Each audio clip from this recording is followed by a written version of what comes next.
முதலாவது வசனம் நான் படிக்கிறேன். பிதாவினிடத்தில் இயேசு உலகத்தை விட்டு பிதாவினிடத்திற்கு போகும்படியான தம்முடைய வேலை வந்ததென்று அறிந்து தாம் இவ்வுலகத்தில் இருக்கிற தம்முடைய இடத்தில் அன்பு வைத்தபடியே முடிவு பரியந்தும் அவரிடத்தில் அன்பு வைத்தார். இந்த வசனம் எத்தனை பேருக்கு புரியுது? எத்தனை பேருக்கு புரியுது இந்த வசனம்? சொல்லுங்க பாப்போம், இது அர்த்தம் சொல்லுங்க.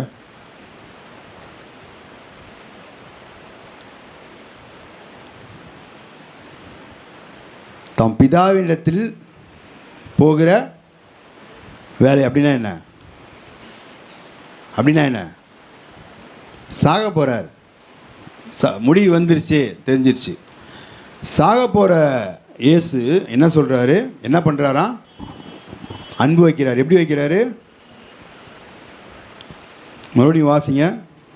பஸ்கா பண்டிகைக்கு முன்னே இயேசு இவ்வுலகத்தை விட்டு பிதாவினிடத்திற்கு போகும்படியான தம்முடைய வேலை வந்ததென்று அறிந்து தாம் இவ்வுலகத்தில் இருக்கிற தம்முடையவர்களிடத்தில் அன்பு வைத்தபடியே முடிவு பரியந்தமும் அவர்களிடத்தில் அன்பு. இவ்வுலகத்தில் இருக்கிறவரிடத்துல முன்னால எப்படி அன்பு வச்சாரோ, மரிக்கும் போதும் மரிக்கிற நேரம் வரும் பொழுதும் அதே அன்பை எப்படி வச்சாராம்? முடிவு பரியந்தம் வைத்தார். அல்லேலூயா. இப்போது அடுத்த வாரம் நம்ம மரிக்க போகிறோம் அப்படின்னு சொல்லி நியூஸ் வந்துருச்சு வச்சுங்க. சரி, எனக்கே வந்துருச்சு வச்சுங்க. இப்போ என்ன பண்ணுவோம்? அடுத்து நம்ம என்ன பண்ணுவோம்? யார் யார்கிட்டலாம் மன்னிப்பு கேட்கணும் ஒரு லிஸ்ட்டு போடுவோம். ஆமாவா இல்லையா? யார் யார்கிட்டலாம் குறைவான அன்பு வச்சுருக்குறோம் அந்த ஒரு லிஸ்ட்டு போடுவோம். அப்போ சாகிறதுக்குள்ளே அது இவங்ககிட்டலாம் என்ன பண்ணணும்? சமாதானமாயிட்டு அன்பை என்ன பண்ணணும்? கொட்டின்னு இருக்கிற ஒரு வாரத்தில் அவன் சாபம் விட்டு நம்ம என்ன பண்ணக்கூடாது? நரகத்துக்கு போகக்கூடாது. எப்படியாவது அவன் காலில் கையில் விழுந்தாவது மன்னிப்பு பெற்றுட்டு எப்படியாவது பரலோகத்துக்கு போயிடணும். இதுதான் நம்முடைய அன்பு, நம்ம மனுஷர்கிட்ட வைத்த அன்பு. ஒரு தகப்பனும் தாயும் தன் பிள்ளையை நேசிக்கிறதை விட தேவன் நேசிக்கிறார். அல்லேலூயா. உங்களை நேசிக்கிறார், என்ன நேசிக்கிறார். என் அப்பா அம்மா என்னை நேசிக்கிறதை விட ஒரு சின்ன தவறு பண்ணிட்டா, நல்லா இருந்தால் நம்மளை நல்லா வச்சுப்பாங்க. சின்ன தவறு பண்ணிட்டா அப்பாவும் அம்மாவுமே பேசுவாங்க, வேறு யாரும் பேசுவாங்க. இங்கே இருக்க உங்களுக்கு அப்பா அம்மாவும் பேசியிருப்பாங்க, உங்களை நிச்சயமாக பேசியிருப்பாங்க. ஆனால் இயேசு இந்த உலகத்தில் எப்படி அன்பு வைச்சாராம்? உலகத்தில் உள்ள இடத்துல முன்னே எப்படி அன்பு வைத்தாரோ முடிவு புரிந்தும் அதே அன்பு, மாறாத அன்பு இயேசு மாத்திரம்தான் கொடுக்க முடியும். அல்லேலூயா. இயேசு மாத்திரம்தான் மாறாத அன்பை கொடுக்க முடியும். வேறு ஒருவரால் அந்த அன்பை கொடுக்கவே முடியாது. ஒருவரால் அந்த அன்பை கொடுக்கவே முடியாது. நீங்களும் யாரிடத்திலும் அந்த அன்பை கொடுக்க முடியாது. உங்கள் கணவரிடத்துல நீங்கள் அந்த அன்பை கொடுக்க முடியாது. உங்கள் கணவரும் உங்களுக்கு அந்த அன்பை கொடுக்க முடியாது. உங்கள் அப்பாவும் அந்த அன்பை கொடுக்க முடியாது, அம்மாவை கொடுக்க முடியாது, நீங்களும் அவங்களுக்கு கொடுக்க முடியாது. ஆனால் இயேசுவால் மாத்திரம் மாறாத அன்பை உங்களிடத்தில் கொடுக்க முடியும். அல்லேலூயா. ஆமென். நம்ம அக்கிரமக்காரராக இருக்கும்போதே இயேசு நமக்காக மரித்தார். அல்லேலூயா. நாம் அவருக்கு நன்மை செய்யலை, அவரை துதிக்கலை, அவரை பாடலை, பைபிள் வாசிக்கலை, ஜெபம் பண்ணலை, எதுவுமே பண்ணலை. அக்கிரமக்காரராக இருக்கும்போது வேதம் சொல்லுது, இன்னும் ஆழமாக சொல்லுது, சத்துருக்களாக இருக்கும்போது நமக்காக ஜீவனை கொடுத்த அன்பு. அல்லேலூயா. ஆமென். அப்பேற்பட்ட மாறாத அன்பு. சில காரியங்களை பார்க்க போகிறோம். முன்னால் ஒரே ஒரு சாட்சி சொல்லிடுறேன். சரி, ஓகே, டைம் ஆகிடும். வெளிப்படுத்தல் விசேஷம் 2வது அதிகாரம் 1 to 4 வரையும் வாசிங்க. வெளிப்படுத்தல் விசேஷம் 2வது அதிகாரம் 1 to 4. எல்லாரும் தெரிஞ்ச வசனம் தான். எபேசு சபையின் தூதனுக்கு நீ எழுத வேண்டியது என்னவெனில், 7 நட்சத்திரங்களை தம்முடைய வலதுகரத்தில் ஏந்தி கொண்டு 7 பொன் குத்து விளக்குகளின் மத்தியிலே உலாவிக் கொண்டிருக்கிறவர் சொல்லுகிறதாவது, உன் கிரியைகளையும் உன் பிரயாசத்தையும் உன் பொறுமையையும் நீ பொல்லாதவர்களை சகிக்க கூடாமல் இருக்கிறதையும் அப்போஸ்தலர் அல்லாதவர்கள் தங்களை அப்போஸ்தலர் என்று சொல்லுகிறதை நீ யோசித்து அவர்கள் பொய்யர் என்று கண்டறிந்ததையும் நீ சகித்து கொண்டிருக்கிறதையும் பொறுமையாயிருக்கிறதையும் என் நாமத்தின் நிமித்தம் இலைப்படையாமல் பிரயாசிக்கப்பட்டதையும் அறிந்திருக்கிறேன். போதும். இந்த சபை எபேசு சபையினுடைய நற்காரியங்களை இங்கே இயேசு சொல்கிறார். அது கவனிங்க மறுபடியும் என்ன சொல்கிறார் பாருங்க. உன் கிரியைகளையும், எனக்காக நீ படுகிற கிரியைகளையும், எனக்காக நீ படுகிற பிரயாசத்தையும், உன் பொறுமையையும், நீ பொல்லாதவர்களை சகிக்க கூடாமல் இருக்கிறதையும், அப்போஸ்தலர் அல்லாதவர்கள் தங்கள் அப்போஸ்தலர் என்று சொல்லுகிறதை நீ சோதித்து அவர்களை பொய்யர் என்று கண்டறியதையும், நீ சகித்து கொண்டு இருக்கிறதையும், நீ பொறுமையாக இருக்கிறதையும், என் நாமத்தின் நிமித்தம் இழைப்படையாமல் பிரயாசப்பட்டு இருக்கு. இப்படி ஒரு சபை எங்க இருக்குது சொல்லுங்க? இப்படி ஒரு சபை எங்க இருக்கு? அப்படி விசுவாசி எங்க இருக்கிறாங்க? இந்த கடைசி நாட்களில் தேடி தேடி கண்டுபிடிக்கணும், தேடி தேடி கண்டுபிடிக்கணும் விசுவாசிகளை. ஆனால் 4வது வசனம் சொல்லுது, ஆகிலும் நீ ஆதியில் கொண்டிருந்த அன்பை விட்டாய் என்று, ஆதியில் கொண்டிருக்கிற அன்பை விட்டாய் என்று உன் பேரில் எனக்கு குறை உண்டு, உன் பேரில் எனக்கு ஒரு குறை உண்டு. ரட்சிக்கப்பட்ட போது இருந்த அன்பு எங்க? ரட்சிக்கப்பட்ட போது இயேசுவா ஓடின காரியங்கள் எங்க? அந்த அனுபவமே. அதற்கப்புறம் அவங்க ஓட்டம் பார்த்தீங்கன்னா பயங்கரமாக இருக்கு. அவங்க ஓட்டம் பயங்கரமாக இருக்கு. சபை டெவலப் ஆயிடுச்சு.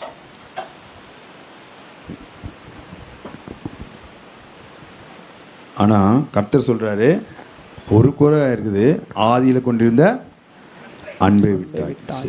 ஓகே, இப்போ கர்த்தர் நமக்கிடத்துல எதை எதிர்பார்க்குறாரு?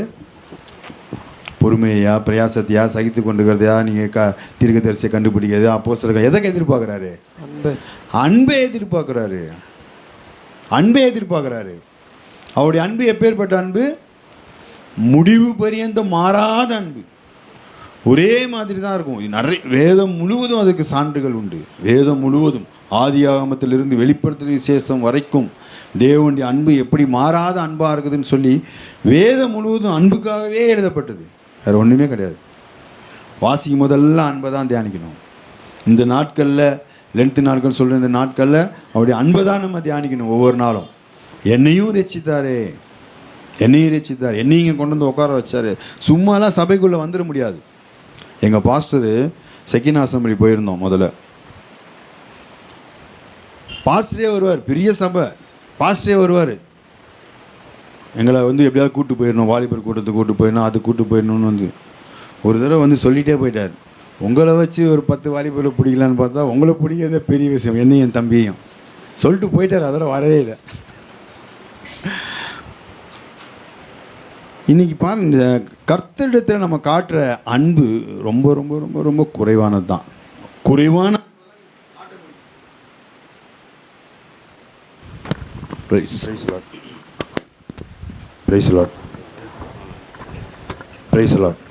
குறைவான அன்பை தான் நம்ம என்ன செய்ய முடியும்? தேவனிடத்தில் காட்ட முடியும். அவ்வளோ தான் நம்மளால் முடியும். என்ன சரி, நீங்கள் ரட்சிக்கப்பட்டு பல வருஷங்கள், 10 வருஷம் ஆன ஒரு ஆட்கள், இல்லை 20 வருஷம் ஒரு ஆட்கள், நீங்களே உங்களை சோதித்து பாருங்கள், எப்பேற்பட்ட அன்பை நான் தேவனிடத்தில் காட்டுறேன் அப்படின்னு சொல்லி கொஞ்சம் யோசிச்சு பாருங்கள். சபைக்கு வருவோம், அது வந்து தான் ஆகணும். காலேஜ் ஜெபிப்போம், அது ஜெபிச்சு தான் ஆகணும்.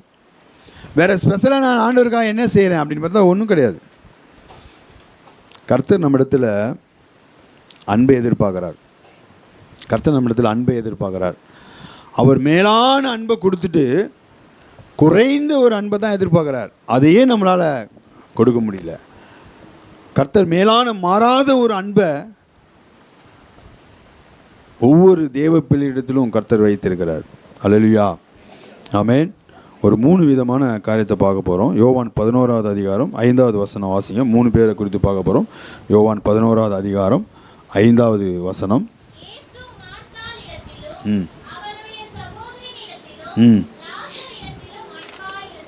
இயேசு மார்த்தாளிடத்திலும் அவளுடைய சகோதரியிடத்திலும் லாசரிடத்திலும் அன்பாயிருந்தார். இப்போ 3 பேருடைய காரியத்தை நீங்கள் வேதத்தில் பார்த்தீங்க அப்படின்னா 3 பேரும் வேறு வேறு விதமான ஆட்கள், வேறு வேறு விதமான விசுவாசம். ஒருவருடைய விசுவாசம் அதிகமாகவும் ஒருவருடைய விசுவாசம் குறைவாயும், ஒருத்தருடைய அன்பு அதிகமாயும் ஒருத்தருடைய அன்பு குறைவாயும், இப்படி தான் அவங்களோட வாழ்க்கை இருந்தது. அது எப்படி எடுத்துருக்கிறேன் அப்படின்னா, லாசரு குளிராய், வெளிப்படுத்துகிற விசேஷம் நீங்கள் 2வது அதிகாரத்தில், வெளிப்படுத்துகிற விசேஷம் 3வது அதிகாரத்தில் நீங்கள் வாசிங்கன்னா இருக்கும்.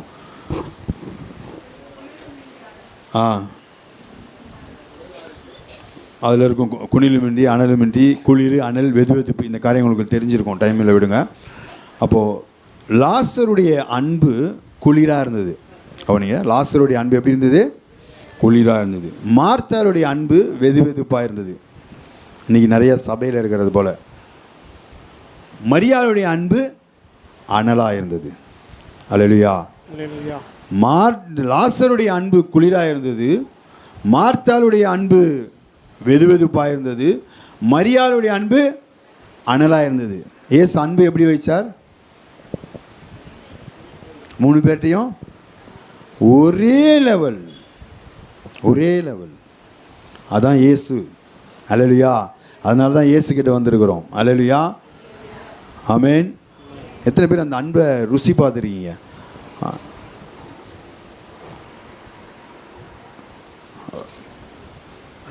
லூக்கா 10வது அதிகாரம் 38 42 வரையும் கொஞ்சம் கடகடன்னு வாசிங்க, முடிச்சிருவோம், சீக்கிரமாக முடிக்கிறேன். லூக்கா 10வது அதிகாரம் 38 42. ம் ம் ம் ம்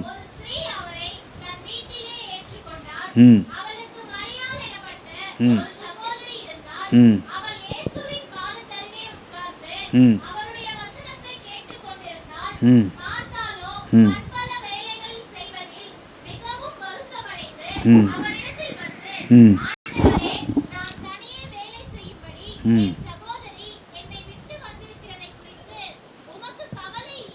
ம் ம் ம்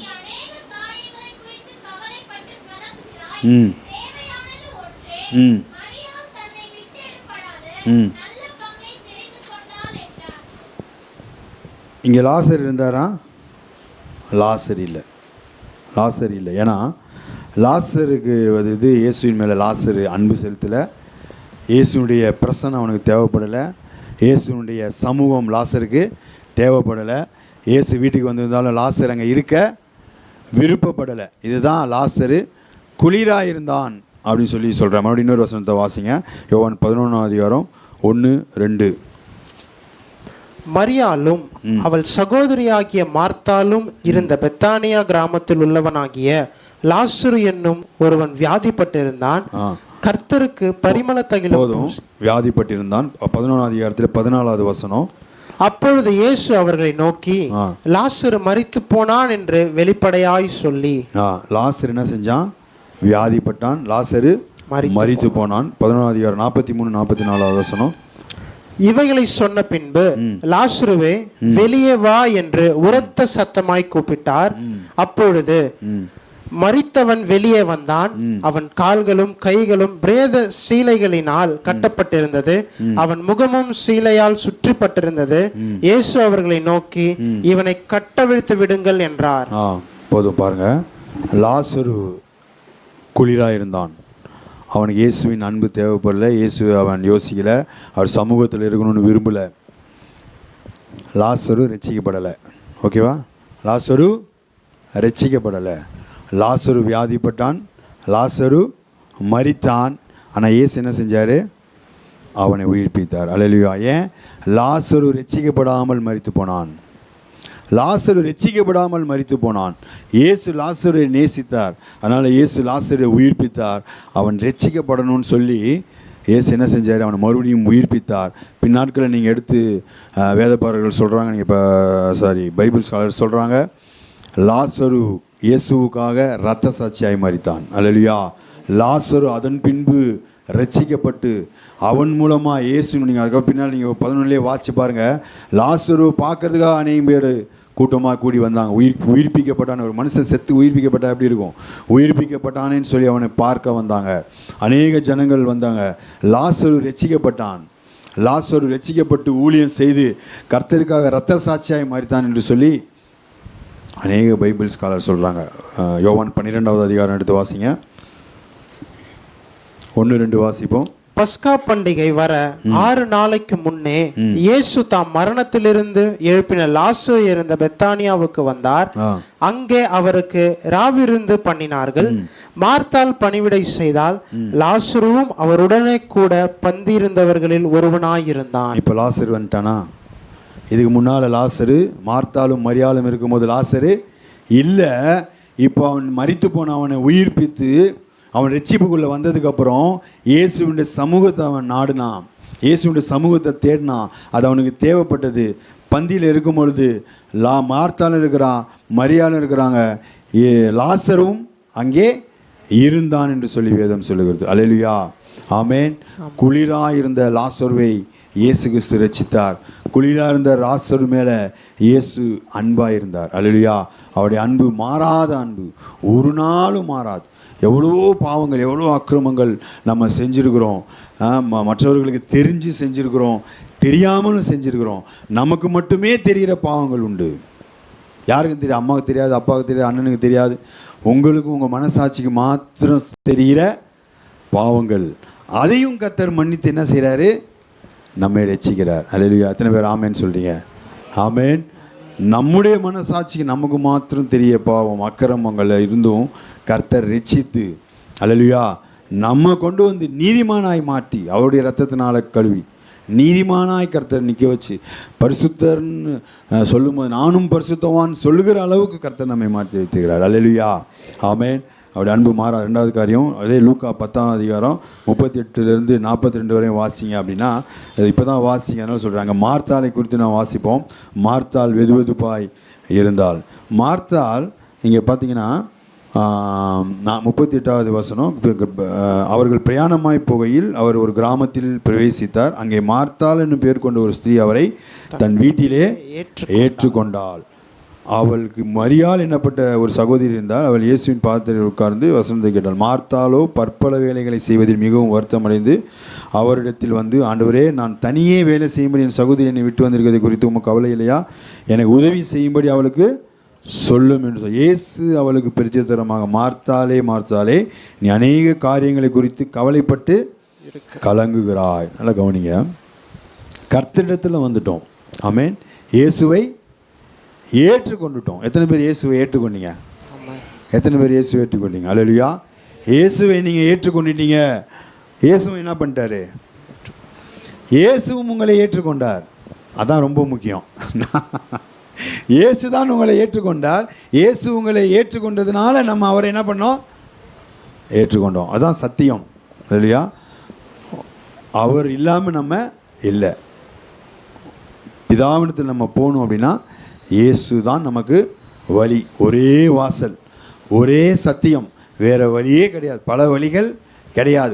பரலோகத்துக்கு போகிறதுக்கு ஒரே ஒரு வாசல் இயேசு கிறிஸ்து மாத்திரமே, வேறு வழியே கிடையாது. ஒரே வாசல், வேறு சத்தியமும் கிடையாது, வேறே வழியும் கிடையாது. வேறு எந்த ஒரு குறுக்கு வழியோ இல்லை எதுவுமே, இயேசு மாத்திரம்தான் வாசல். அதான் சொல்ல, நானே அவர் வழியாக தான் நம்ம என்ன செய்ய முடியும்? பரலோகத்துக்கு போக முடியும். இப்போ மார்த்தாள் இயேசுவை ஏற்றுக்கொண்டாள். மார்த்தாள் இயேசுவை ஏற்றுக்கொண்டாள். இன்றைக்கி நாமும் இயேசுவை என்ன செஞ்சோம்? ஏற்றுக்கொண்டோம்.